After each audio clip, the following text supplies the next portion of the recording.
Hello, and welcome to What's Brewing, a Project Zion podcast series where we explore the question, what is mission and why does it matter? I'm your host, Robin Linkhart, and I'm here today with Community of Christ Presiding Bishopric Ron Harmon, Wim van Klinken, and Carla Long. And in case you are wondering why an interview with our presiding financial ministers is featured in our What's Brewing series, it's because the generosity of faithful disciples and wise fiscal management is all about mission. Ron, Wim, and Carla, thank you so much for making time to chat with us today. Thank you, Robin. Hi there. Good seeing you. Great to be with everyone today. Let's take just a few minutes now for some brief introductions. Please tell us a little bit about you, maybe what your specific role is in the presiding bishopric. Ron, would you like to start? Sure. Well, I still feel like it was just yesterday that I was at World Conference and being ordained to the role of presiding bishop, but that was back in April of 2023, and boy, does time fly.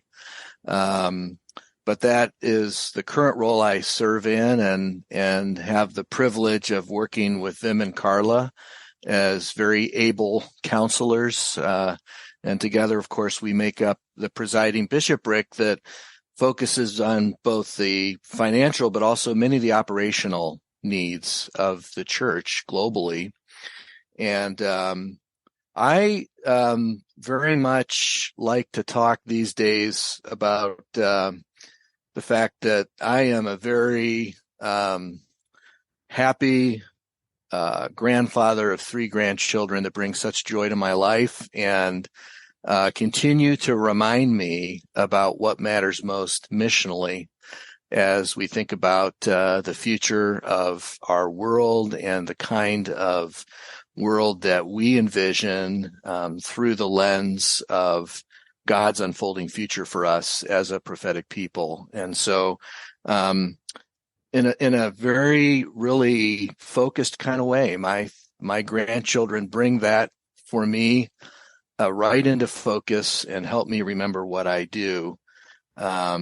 And I'm also just deeply appreciative of the continued support of my wife, Barb, and her commitment in the life of the church and her commitment in terms of supporting me in what I try to do in the life of the church. And because we have grandchildren, you probably maybe surmise that we also have children. So we have three kids. They're all adults now, Katie and Daniel and Lindsay, and they're all married with wonderful spouses. And we just feel incredibly blessed that we are all together here in the greater Kansas City area. I kind of pinch myself every week that we, at least at this moment in time, have that opportunity to share in each other's lives.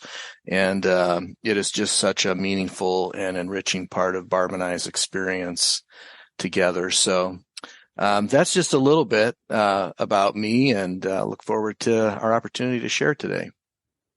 Thanks so much, Ron. Wim. Yeah, it's good to be with y'all. So a bit about myself. Surprise, surprise. And at the time we're recording this, today I turned 60.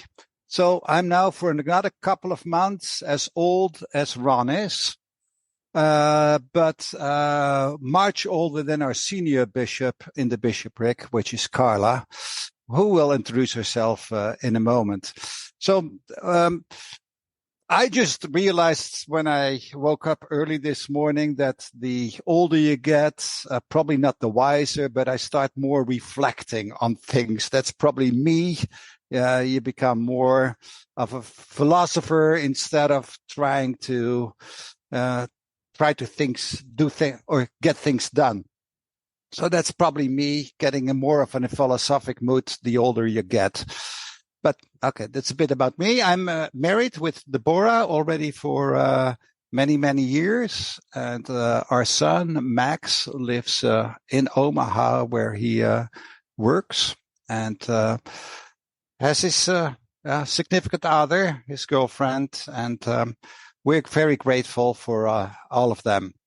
So what I do in the Presiding Bishopric, that was your other question, Robin. So I oversee the financial management, particularly the fiscal services and the controllers functions, the business services part of the organization, which is for people who don't really understand what are business services, which means Herald House and our event management, IT, which is my passion and my background as well. I oversee real estate.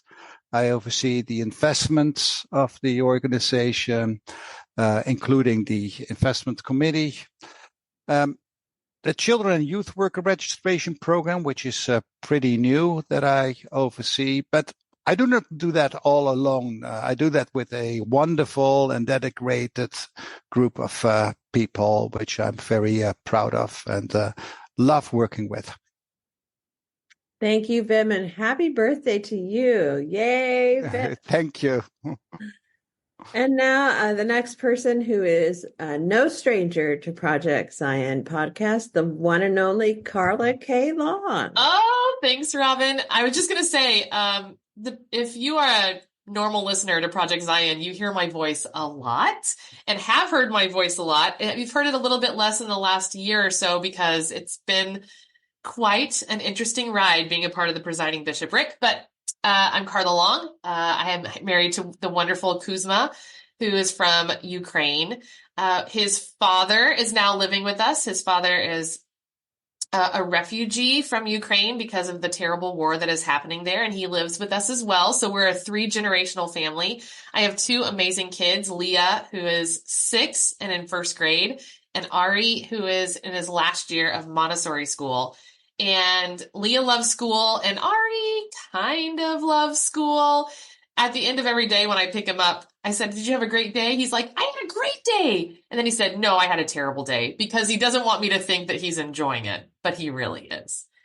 As Wim mentioned, I actually am the senior bishop in the Presiding Bishopric. I was ordained a bishop in 2012, which is a lot longer than both Wim and Ron. So of course, I use my senior status kindly as I try to instruct Wim and Ron in the correct ways to be a bishop. I hope that they would say the same. I have really enjoyed being in the Presiding Bishopric. It's been quite the learning curve, and I'm always excited to learn more. So anyway, back to you, Robin. Well, thank you, Carla. It's always good to hear from you and get an update on your new role, which hasn't been that long. Golly, so much has happened in a year. It feels like it was yesterday and a long time at the same time. So technically, we are still in summer, although we're recording this in September. But this summer, the Presiding Bishopric provided a June 2024 financial update, and on 9 July posted a companion piece titled Presiding Bishopric Summary Update. So I was hoping you could walk us through that information, featuring the highlights and with the understanding that the full financial reports are always available online at seaofchrist.org. Well, Robin, I'm going to take that one on behalf of the Presiding Bishopric. So be happy to provide a few highlights, and I'm going to go ahead and put in a shameless plug for a live financial update that will be available on Zoom on October 8th at both 12 o'clock noon and 8 p.m. Central Daylight Time. And you'll see information coming out about this, but it will be our first time to do a live financial update with the church, and there'll be opportunity for folks to be able to interact with us and ask questions. So I want to begin just by expressing our really deep appreciation to the church for its continued generosity. Worldwide Mission Ties, as of August, is $170,000 above what we had budgeted for this time of the year.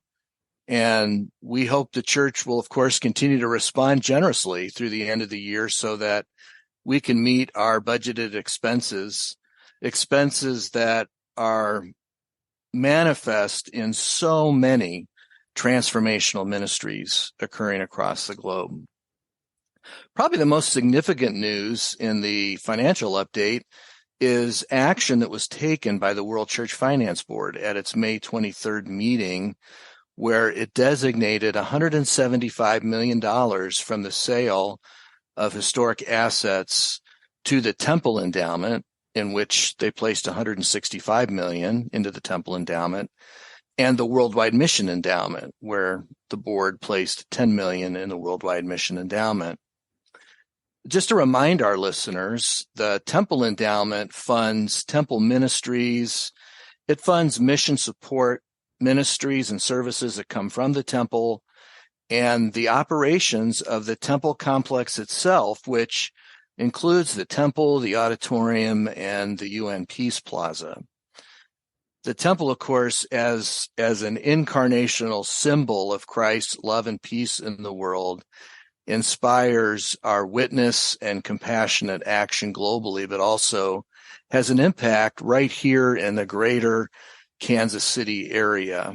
And we have a deep appreciation for the generosity of generations past that will continue to bless the church for years to come through the witness and ministries of the Independence Temple.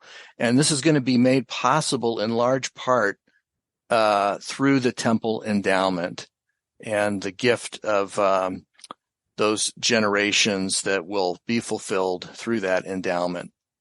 The Worldwide Mission Endowment, of course, funds ministries and formational resources that support the mission of the church globally.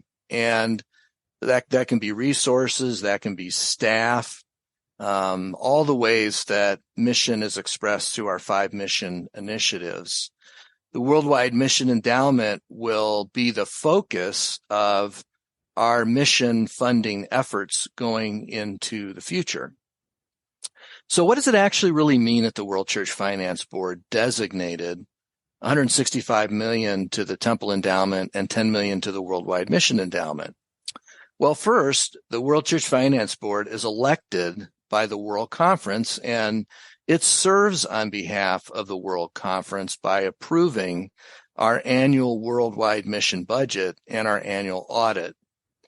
Their designation of these funds placed in the endowment means the funds will be subject to the provisions of each endowment, and they'll be restricted from transfer out of the endowment unless the withdrawal is approved by a majority vote of the World Church Finance Board.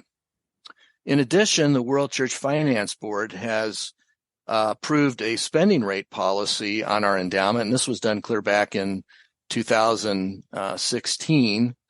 Currently, the spending rate is 3% on a rolling 3-year average balance as of June 30 of each year. This conservative spending rate, we believe, will enable our endowments to grow over time as they continue to bless the church by providing income into the worldwide mission budget.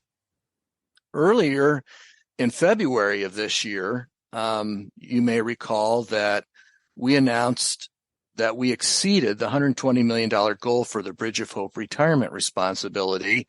And here's the big part of that announcement: without the need for any affiliate investment pool loans. This is truly remarkable and enables the church to fulfill its responsibility to current and future retirees across the globe. In the Presiding Bishopric, we've been working to finalize funding arrangements for our retirement plans, and we'll share a final report with the church when this project is complete next year. And again, we want to say there really isn't a way for us to adequately express our thanks to members and pastors and Mission Center presidents, Mission Center financial officers, field support ministers, and apostles for their leadership and dedication in helping us to meet this significant goal. One other area we addressed, of course, in the update was just kind of looking back to 2023 year-end results, and worldwide mission ties in 2023 totaled just over 10.8 million compared to a budget of 11.2 million. So we came in a little under budget. Good budget management and higher than expected other income, however, enabled us to finish the year with a net surplus of $1.15 million. And that surplus is helpful to us. We're finishing out the fourth year of a 4-year plan for our budget, and that will help us with expenses that we're incurring in the current year. As we look to the future, as we shared in the update, we see lots of opportunities and challenges, and we'll have a chance to talk about a few of those here as we continue with this podcast. We really are deeply committed to the mission of the church and its connection, as you said in the beginning of this podcast, to the giving of our whole lives to what this means for us as a people of faith. And to this end, we're going to continue to work with leaders across the church to engage new generations of disciples and seekers in our amazing mission, including whole life response. We're going to explore and implement new sources of income to fund our mission, which we'll be talking a little bit about. Explore and implement new partnership models to share missional resources across the church, which we're very excited about. We're looking for ways to increase the impact of the temple complex on the greater Kansas City area. And we're going to continue to experiment with new ways to convey and live our commitment to economic justice that offers hope for a sustainable future for everyone on this planet. So these are just a few highlights. I know that probably seemed like a lot of information, but the financial report's actually even longer. So I'm going to pause there and let Robin take over. Thanks, Ron. That's super helpful. And wow, it just seems like there is so much positive news to hear on all of these updates and a multifaceted approach going forward. For the benefit of our listeners, I do want to take just a minute to talk about the World Church Finance Board so that folks understand what that board is and who serves on that board. So that is a board that we've had for many, many years in the life of the church to serve in consultation and advisement to the presiding bishopric as needed. Several times a year they meet, and more times depending on what's going on. The people that serve on that board are World Church leaders who have ex officio status on the board, but over 50% of that board are representatives from among the membership of the global church who serve side by side with World Church leaders. So when Ron talks about special provisions for these endowments and shifting funds from one endowment to something else or to another endowment, will always require the review and approval of the World Church Finance Board. That is a way that Community of Christ has transparent accountability with the membership and gives the membership an active voice. And I think that's remarkable. And I just want to make sure that our listeners are aware that when we say the term World Church Finance Board, what it means and the critical importance of that board. Alrighty, speaking of critically important, a critically important part of everything the three of you do is focused on the future, and Ron alluded to that in his overview. That goes far beyond financial forecasts to create budgets, but also includes things like visioning and prophetic imagination, as you consider how God is calling us to fund mission in changing times, when no one knows for sure what the future holds. So as you look to the future, what opportunities and challenges do you see And how might funding the future look differently than anything we have ever done before? Oh, thank you for asking that question, Robin. I'll take that, and then I think Carla will fill in a little bit later on it. So I like to start with the challenges and then go to the opportunities as you asked for it. And so I think people know that the church traditionally has primarily relied on the worldwide mission tithes for its income.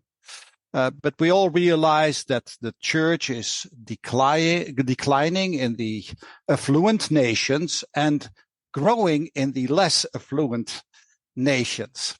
So there are still many people who already give generously. Let's make clear that there's a lot of people who give generously. But in order to keep or even grow the level of ministry we currently offer, we need to find additional and alternative income sources, because just depending or primarily depending on worldwide mission tithes will not be sustainable going into the future.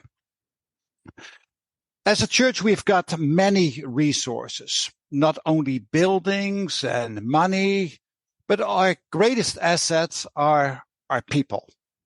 Ministers in the field, ministers in leadership positions at our world headquarters, and support staff without the organization would not function. So we are looking critically at these resources. We realize that we have not been able to pay our staff a reasonable wage, which is hampering us keeping and hiring staff. We also have buildings that are empty most of the time and deteriorating. So due to lack of resources in the past, we've not prioritized to spend the needed funds to all the necessary maintenance. So what are the opportunities? So although it was painful to part from the many historic assets and sell them early this year, the funds positions us very well for the next several years in that we should be able to provide the same level of ministry. These funds will also help us address some of the challenges I've just mentioned. As most of these funds, as Ron already alluded to, are now invested and not just spent, we are currently taking a very prudent approach in just taking 3% spending rate. This will help us even grow the endowments and secure that we will have this income in the long run. But 3% of the 175 million that Ron shared is just over $5 million annually for an overall World Church budget of approximately 16 million. As worldwide mission tithes is trending down and expenses will increase due to inflations, we need additional income. So we will continue to grow the endowments. We envision to accomplish this by legacy gifts, both from members as well from congregation. And in a minute, Carla will speak how we will continue to instill generosity in the next generations. So tithing remains a practice that is essential to discipleship. But before she does so, I just want to mention last thing. So the sale of historic assets gives us breathing room, and there's time to work on alternative income sources, such as making better use of our mostly idle facilities. This will not only expand our mission, but could also generate more income. We also are looking at to generate more earned and investment revenue. We love to partner with people in efforts that are considered more entrepreneurial. And we are also looking into ways to use our staff, including additional staff, supporting other organizations that share our mission and vision. No decisions made but just examples of things we are looking at. All in all, for a financial sustainable future of the church, we can't primarily rely on worldwide mission tithes. We also need to rely on stable endowment income and sustainable earned income.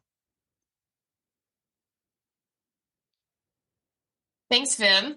As both Ron and Wim have mentioned, we've been really busy in the Presiding Bishopric since we were ordained so long ago last April. There's a couple of reasons behind that intensity and moving forward. One of them, and for me, the most important reason of all, is that people need to understand just how essential generosity is and what a life-giving and life-changing role it can play in our lives. Because I truly believe that when we open ourselves up to leading a generous life, we can fully alter the world around us. Anything from the ways our families interact, to the jobs that we go to every day, to elections of candidates worldwide. Generosity for me is love in action, and we can show that love in so many ways. And the strategy that I'm talking about right now is a way to remind members and friends of Community of Christ of exactly this. For instance, we have fairly recently hired 2 new mission development officers. Robin, when you talk about why we're a part of What's Brewing, mission is deeply important to us and deeply embedded in everything that we do. So these 2 mission development officers are working to create relationships with younger generations and not so young generations that help foster a different way of thinking about generosity. Now, I think and I hope that we all know, those who are listening to this podcast know how life-giving it is to give of ourselves to an organization that we believe in. And our 2 new mission development ministers, Aaron Kackler and Noel Gafka, are doing just that. They are helping to connect the passions of our people with ways to make a truly substantial difference in the world. It's exciting, and it is an excellent chance to sit down with folks and learn about why they have so much enthusiasm for any particular ministry of the church. Also, as a mother of young children, I almost said as a young mother, which I am not a young mother, but as a mother of young children, I have been increasingly aware of how we talk to our children about generosity and, of course, money is really, really important. I'm also finding out that there isn't a lot out there that speaks to children about generosity in ways that I find to be helpful. And in talking with other families with young children, I'm hearing the same thing. I think it's vitally important to be able to speak with children about these topics in a way that is helpful and understanding to them, as well as finding ways that families can develop their own ideas and approach in discussing generosity and what that means in their lives. And I'm going to be totally honest here.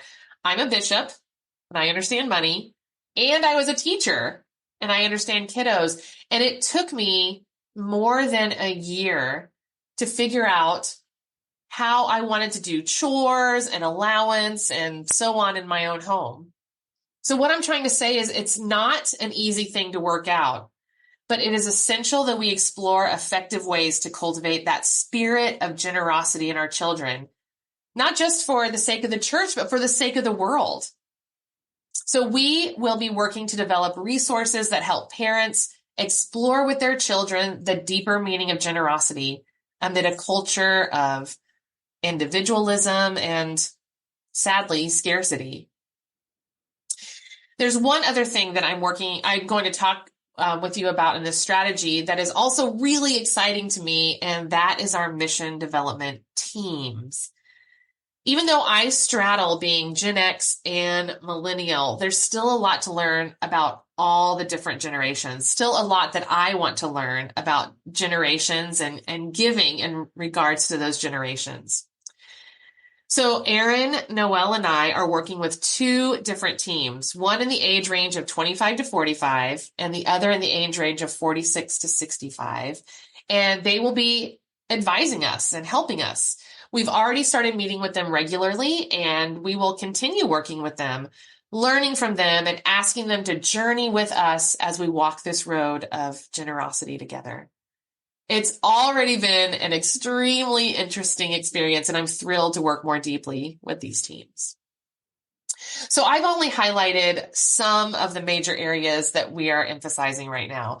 We'll continue to share with the church as these and other initiatives and things that we're doing are more fully developed. Those things that engage new generations in our mission and our opportunities to respond. So Carla, thanks for that. And Wim, thank you for your comments. Carla, just to spice things up a bit, I'd like to ask you a follow-up question. Tell us about how you have approached chores and allowances with your two kids. Oh, I love spicy, Robin. So, it's just not an easy thing. So, my son is 4 and my daughter is 6. So the allowance that they get per week is comparable to their ages. So Ari gets $4 a week and Leah gets $6 a week. I found this little bank that I really like that has 3 different sections: give, share, and spend.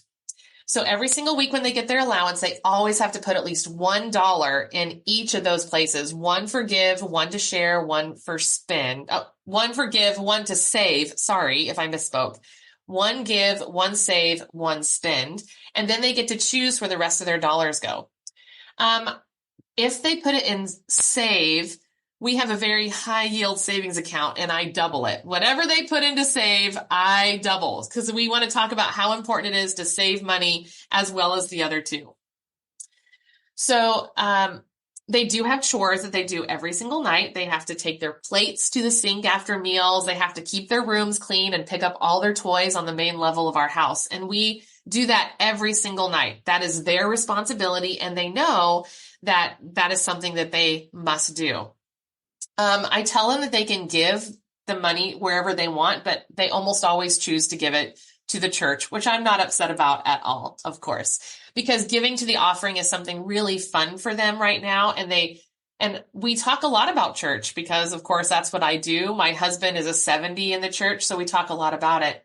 And finally, I know that green light cards and different debit cards are really the thing right now for children, to put allowances on there.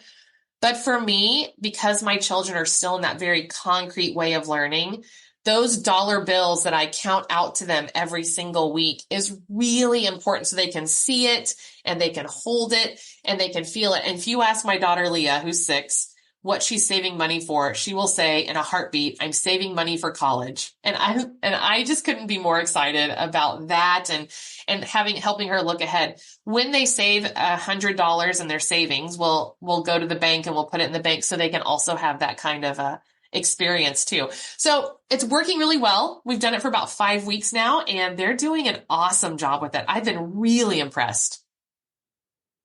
Thanks. Appreciate that. Alrighty, we're going to jump into a different kind of question tonight, which I think a lot of our listeners can relate to. And that is, what keeps you up at night and what gives you hope?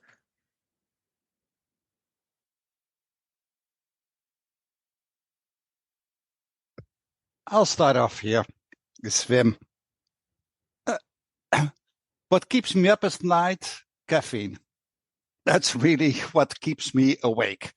And I say that because there's not much else that really keeps me awake unless I've got just too many chores that Carla provides me with, or too many things that are on my plate that I've not finished. But all in all, I'm a very optimistic and a very looking forward person. I'm half glass full person, but a realist at the same time.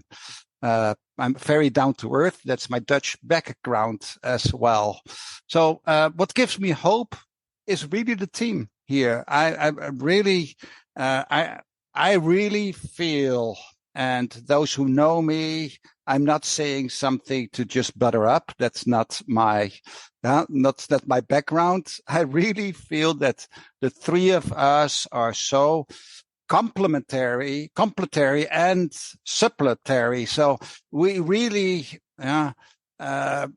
we fill the wide spectrum of different gifts we bring to the team. And you've probably noticed even during this podcast how we're different, how we speak different, our different emphasis. Of course, Carla is the real passionate one that just wants to share, and that's her gift, because that's not my MO. Typically, I'm more the analyst and the one with the financial skills and the business acumen, and Ron has the institutional knowledge and knows what happens in the field. Although Carla and I both served in the field in different roles. Although Carla and I both served in Europe, go Europe, But it's this team that is really a great team to work with. So that gives me hope. Yeah, our team gives me a lot of hope too, Wim. I've really enjoyed us coming together as a community as we've sought to really address some of the challenges and opportunities. I can relate to what keeps me up at night, and I don't even need caffeine to keep me up at night. So something just seems to happen. You'll notice this, Wim, once you turn 60, you just sometimes are up at night. So, but I think one of the things that keeps me up at night is that there are significant, and have been over the last several decades, significant shifts occurring in the cultural and spiritual landscape in our world, and they're impacting people's practices and patterns in terms of attending organized religion, as is expressed in many different religions across the world, and it's impacting how people relate to one another, and the church is in the middle of all of that change that's going on. It's much bigger than Community of Christ. And so I see a lot of those changes, and I see us as a movement seeking to be prophetic in the midst of those changes and to discern where the Spirit is calling us to go as we seek to meet those challenges in the future. But I also, like them, I've kind of got one foot in reality, and I've got one foot in God's unfolding future, which is where I really find my source of hope. And one of the things that I'm really excited about, that for me is very hopeful, is we have this amazing global awareness and connections with one another, because Community of Christ is a global movement. And I'm really excited about something we're working on that we're calling mission partnerships, to further connect us as a global movement and benefit from the diverse gifts of ministry and leadership and sacred story, and yes, also financial support where that's needed to support mission. And we're beginning to see this happen between jurisdictions, and we're also beginning to see some limited examples of it through the worldwide mission budget. And I'm currently working with the Council of 12 to finalize a process for cross-jurisdictional mission partnerships. And we've had the opportunity to experiment actually with a few partnerships and we're quickly learning about how to get better at it. But we're also looking at how do we translate aspects of our worldwide mission budget into exciting missional opportunities that could be funded by an individual, a family, a congregation, or perhaps even a mission center.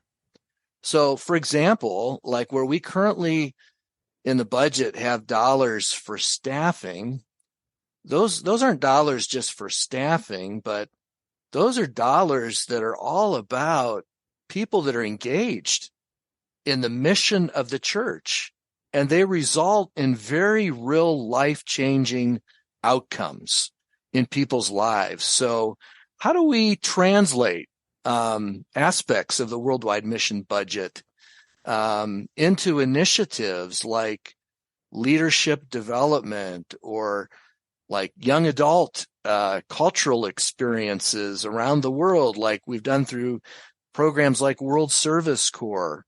How do we take aspects of our budget that right now, when you look at the worldwide mission budget, might look pretty mundane, and how do we do a better job of conveying what those dollars are really doing and providing those exciting opportunities for people to connect through targeted mission partnerships, both cross-jurisdictionally and through the worldwide mission budget? And one of the reasons this really gives me hope is because, people light up when they see ways they can contribute to the mission of the church. And it's not just about financial giving. I really want to emphasize that.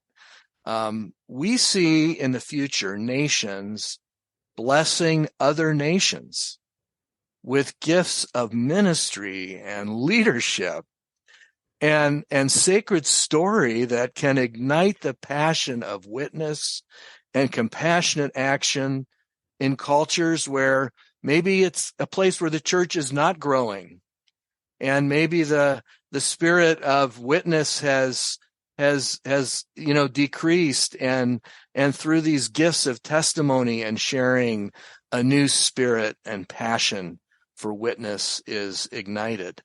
Those kinds of gifts you don't attach monetary value to, but when you talk about missional value, they're priceless in terms of their value to us as a global faith movement. So we see these mission partnerships as a mutuality where relationships form and a diversity of missional gifts. They're shared for advancement of our mission all over the world. So right now, I'm excited about some of the initial movement I've seen in that direction, and we're super excited about ways that we can help do some matchmaking out there and really connect people globally to what I think is one of our real distinctives as Community of Christ is that we have this global consciousness in terms of how we look at the world. We belong to one another in Christ, and that shapes what we do and how we respond as God's prophetic people in the world today. Thanks, Ron. I want to go back to one thing that you shared about, and I realize we're early on in exploring this, but can you give us maybe a concrete example, even of something that you've explored, that you've learned from, of mission partnerships and what that specifically could look like, or maybe has looked like in the early endeavors? Sure. Well, we have an exciting new mission partnership, for example, that is forming between the church in Kashiba, Zambia, and Crystal Springs and Woodland Park congregations in the state of Washington. And they are helping with the completion of a building project in Kashiba, and the members of the Kashiba congregation are exploring how they can share gifts of ministry and story with Crystal Springs and Woodland Park. And it's just in the formative stages. But that's an example of how a mission partnership can form, not as just a one-time transaction, but as a new partnership in mission and ministry, hopefully over multiple years. They'll have that global connection. So, that's we're just kind of at the beginning stages of that partnership, but there's a lot of energy and excitement over what that global partnership could look like going into the future. Thanks. That really helps a lot. So as I'm listening to you and the story, the example, Ron, that you just shared, I'm hearing and sensing these life-changing stories that are bubbling up, and stories that we may bump into, even where we least expect to, along the way of our unfolding future with God, and how the Holy Spirit moves in and through and around everything. Story is indeed the heart of mission. So we would love to hear a story from you about how generosity is fanning the flames of Spirit-led mission in the life of the church today. Ooh, I want to go. I love telling stories, and I especially love this story. So, as a member of the World Church Leadership Council, I am super blessed to get to go to reunions and camps all over the United States, and at some point, I'm sure, in the world. And going to reunions and camps is one of my favorite things. And now that I'm a mom, I get to take my kids with me, and it makes it even better that they get to have a worldwide church family. So earlier this summer, my whole family, Kuzma included, went to Spectacular, which is a church camp at Graceland University in Lamoni, Iowa. And it's for high school students. And I was teaching a class, and my kiddos just loved being around so many high school students, and my niece and my nephew were there. So it was just like a little family reunion for us, and we had a fantastic time. So on Wednesday night of Spec, they have a karaoke night, which is super fun. It's people just sitting out on blankets in the amphitheater on the grass, and high school students getting up there to sing.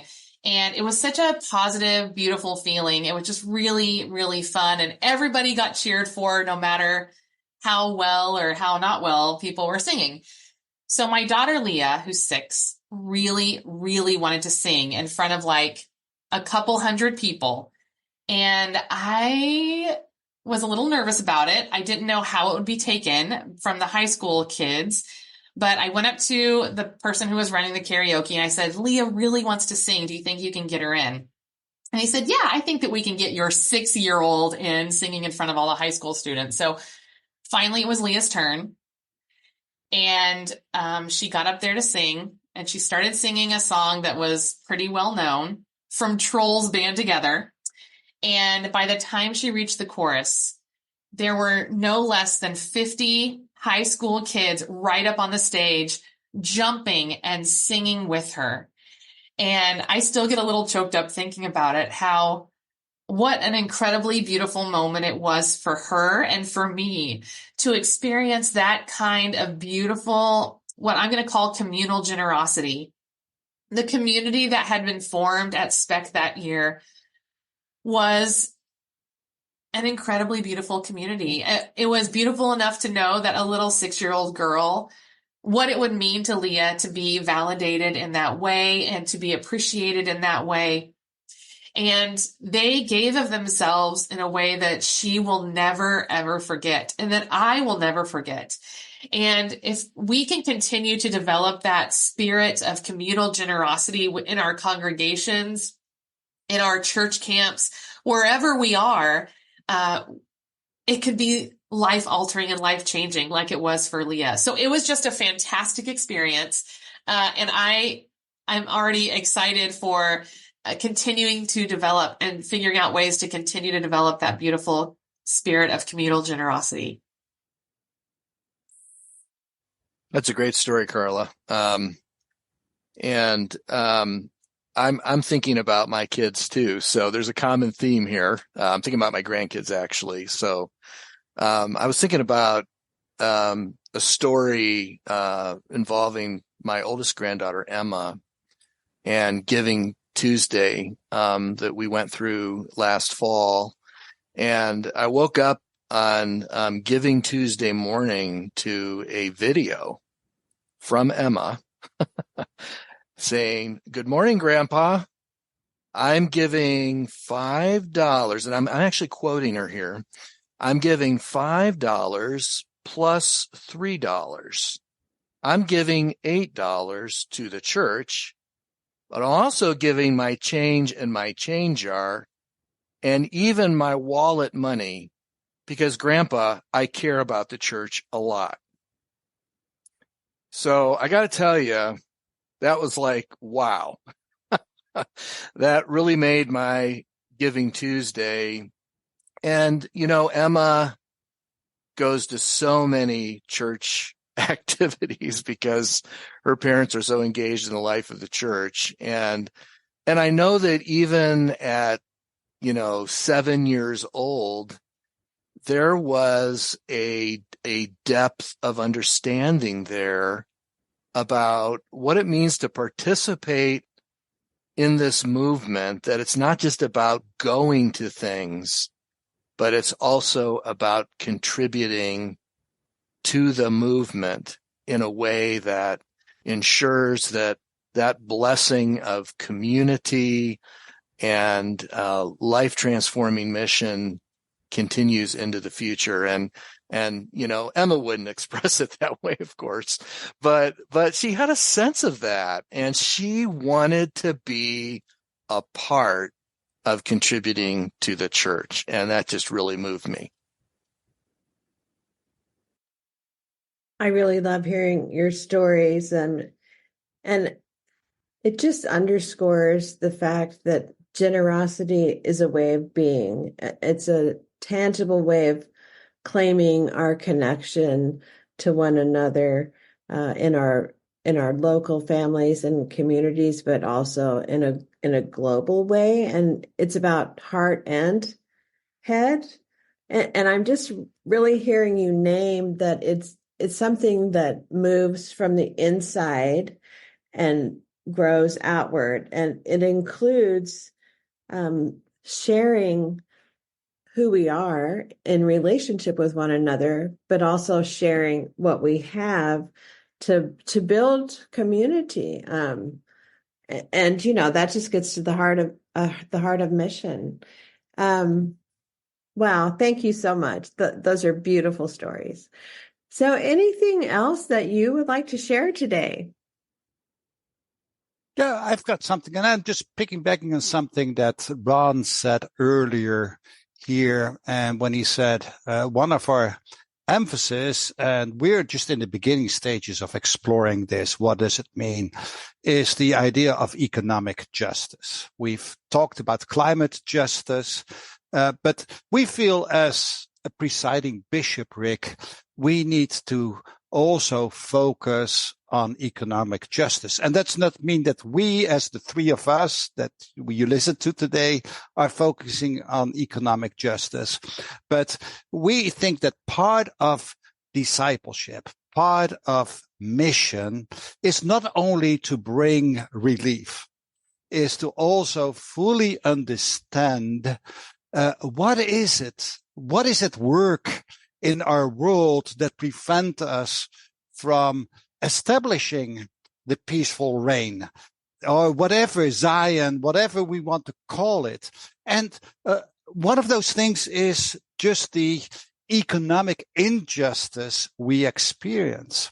And that's not just a political item, although people make it political, but it's a justice item, something that is should be part of our DNA as disciples. So for us, the presiding bishopric, who are responsible for the temporal affairs of the church, but also are responsible, we see it as a calling to